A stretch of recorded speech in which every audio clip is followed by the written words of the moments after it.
Welcome back my YouTube channel. आज हम बात करने वाले हैं अल्ट्रासाउंड रिपोर्ट के थ्रू कि कैसे जाना जा सकता है बेबी बॉय या बेबी गर्ल। वैसे तो मैं इन चीज़ों में बिलीव नहीं करती हूँ, लेकिन हमारे पास बहुत सारे सब्सक्राइबर हैं जिनके काफ़ी समय से काफ़ी सारे कमेंट्स आ रहे हैं बेबी की पोजीशन को लेकर, बेबी की हार्ट बीट को लेकर के क्या क्या होनी चाहिए। तो देखिए, मैंने यहाँ पर जितने भी अल्ट्रासाउंड अभी तक बताई हैं सभी जिन लोगों को बेबी बॉय हैं उन्हीं की बताई। ऐसा नहीं है कुछ लोग कमेंट्स करने लगते हैं कि 140 से नीचे आती है तभी बेटा होता है, ज़रूरी नहीं है। आप हमारे चैनल पर जाकर देख सकते हैं, सबसे ज़्यादा 140 से ऊपर आती उन्हीं को बेबी बॉय हुआ है। और मेरी जो दोनों अल्ट्रासाउंड हैं उसमें भी बेबी बॉय ही मुझे कंसीव हुआ है।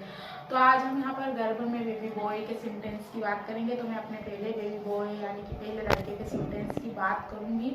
उसके बाद मेरी नेक्स्ट वीडियो रहेगी जिसमें मैं अपने सेकेंड बेबी बॉय के सिम्टम्स की बात करूँगी। तो हम पहले बात करते हैं चेहरे की यानी कि ग्लो की। कहा जाता है कि अगर ग्लो कम होता है तो बेबी बॉय होता है, लेकिन ज़रूर नहीं। अगर आपको बेबी बॉय होता है तो हो सकता है आपका जो ग्लो है वो बढ़ जाता है, क्योंकि मेरे चेहरे पर काफ़ी ग्लो आ गया था, चेहरा अच्छा दिखने लगा था। तो ये मेरे साथ बिल्कुल सही हुआ है। सेकेंड की हम बात करते हैं हेयर ग्रोथ की। कहा जाता है हेयर ग्रोथ, बाल झड़ने लग जाते हैं या बाल कम हो जाते हैं, लेकिन ये वाला जो मिथ है ये भी मेरे जो उसमें है बिल्कुल सही साबित नहीं हुआ है, क्योंकि हेयर ग्रोथ काफ़ी अच्छी होती है। आपको आपके हेयर काफ़ी लंबे दिख सकते हैं। इसके साथ ही आपको पैरों पर, हाथों पर, पेट पर, पीठ पर आपको अगर हेयर की ग्रोथ ज़्यादा हुई तो हो सकता है आपको बेबी बॉय ही कंसीव हो। थर्ड हम पॉइंट की बात करते हैं तो वो है नाभि बटन यानी कि बाहर आना है अंदर आना। काफ़ी सारे लोग इसमें महिलाएं बहुत कंफ्यूज हैं कि नाभि बटन बाहर तरफ भी फूल के आता है तभी बेबी बॉय होता है, अंदर की तरफ रहता है तो बेबी गर्ल। तो मैं अपने ही सेंटेंस से आपके लिए मुझे अपने बेटे के समय जो नाभि बटन था वो बाहर की तरफ फूल कर आया था, फूला हुआ था, जिससे मुझे बेबी बॉय कंसीव हुआ है। क्योंकि जो मेरी पहली बेटी हुई थी उस समय तो बेबी बॉय जो नाभि बटन था वो अंदर की तरफ था, तो बेबी बॉय के समय मुझे बाहर आ गया था नाभि बटन। तो ये मेरे साथ बिल्कुल सही है। नेक्स्ट पॉइंट की हम बात करते हैं तो वो है बच्चे की पोजीशन को लेकर। काफ़ी लोग बोलते हैं पोस्टीरियर में ही आपको बेटा होता है, लेकिन ज़रूरी नहीं है। एंटीरियर पोजीशन आ गई है तो बेटा हो सकता है, क्योंकि मुझे मेरे बेबी बॉय के समय जो पोजीशन थी मेरी अल्ट्रासाउंड में आप हमारे चैनल पर जाकर देख सकते हैं, जो पोजीशन है बच्चे की वो एंटीरियर आई है और मुझे बेबी बॉय कंसीव हुआ है। अब हम बात करने वाले हैं अगली जो है खाने पीने की, कि बच्चे को किस चीज़ की क्रेविंग ज़्यादा होती है। जब बच्चा गर्भ में रहता है तो मुझे अपने बेबी बॉय के समय तीखा, चटपटा, स्पाइसी खाने का बहुत ज़्यादा मन करता था और मुझे बेबी बॉय कंसीव हुआ है। वहीं मुझे बेबी गर्ल जब होने वाली थी तो मीठा खाने का ज़्यादा मन करता था, तो मुझे बेबी गर्ल कंसीव हुई थी तो बिल्कुल सही हुआ है। इसके साथ ही काफ़ी सारे लोग बोलते हैं कि पेट के नाभि से कैसे हलचल से जाना जा सकता है कि बेबी बॉय या बेबी गर्ल।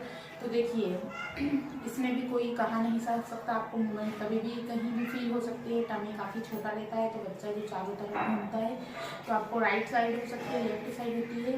और मैं अपनी बात करूँ तो मुझे बेबी बॉय के समय राइट साइड ज़्यादा फील होती थी और बेबी गर्ल के समय लेफ्ट साइड ज़्यादा फील होती थी बेबी की मूवमेंट। अब बेबी की मूवमेंट कहाँ फील होती है तो आपको नाभि के ऊपर या नाभि के आसपास ज़्यादा महसूस हो सकती है। काफ़ी मेरे जो मैं लक्षण बता रही हूँ अपने सिम्टम्स की बात कर रही हूँ, मैं किसी के भी सिम्टम्स की बात नहीं कर रही हूँ। तो ऐसा मेरे साथ होता था। और बहुत सारे हमारे पास कई कमेंट्स हैं जिनके अल्ट्रासाउंड जो उन्होंने करवाई है उनकी बेबी की पोजीशन बिल्कुल सेम है, बच्चे की हार्ट बीट बिल्कुल सेम है और मुझे बेबी बॉय कंसीव हुआ है। तो हो सकता है उनको भी बेबी बॉय कंसीव हो सकता है, लेकिन बिल्कुल नहीं कहा जा सकता है, क्योंकि सभी महिलाएं अलग रहती हैं, सभी के हार्मोनल चेंजेस अलग अलग हो सकते हैं। हो सकता है उनकी कुछ क्रेविंग अलग हो। बता रही हूँ अपने ही बताए हुए अपना ही एक्सपीरियंस आपके साथ शेयर किया है, क्योंकि काफ़ी सारे लोगों का ऐसा क्वेश्चन है कि आप आपके एक्सपीरियंस शेयर करें। अब हम बात करते हैं मूड चेंजिंग की।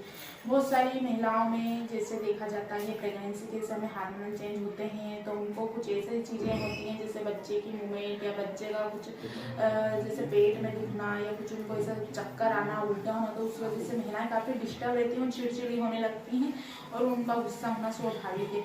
उसमें हम बात करते हैं एक मूड चेंजिंग की, यानी कि बहुत ज़्यादा गुस्सा आना। हाँ, मुझे मेरी प्रेगनेंसी के समय, बेबी बॉय के समय बहुत ज़्यादा गुस्सा आता था, फिर थोड़ी देर में अच्छा लगने लगता था, कभी खुशी लगती थी, कभी ऐसा उदासीपन लगता था। तो ये बिल्कुल नॉर्मल है प्रेगनेंसी के समय, लेकिन मैं बताती हूँ मुझे चिड़चिड़ापन होता था। वीडियो में बस इतना ही। अगर आपके क्या एक्सपीरियंस है आप हमारे साथ शेयर जरूर कीजिए, साथ ही सभी महिलाओं की हेल्प हो सके, क्योंकि वो भी जानने की इच्छुक रहते हैं कि हम भी कैसे जानेंगे हमारे सिम्टम्स क्या हैं, बेबी बॉय से रिलेटेड हैं या बेबी गर्ल से। तो कुछ क्वेश्चन है तो आप पूछ सकते हैं। Thanks for watching.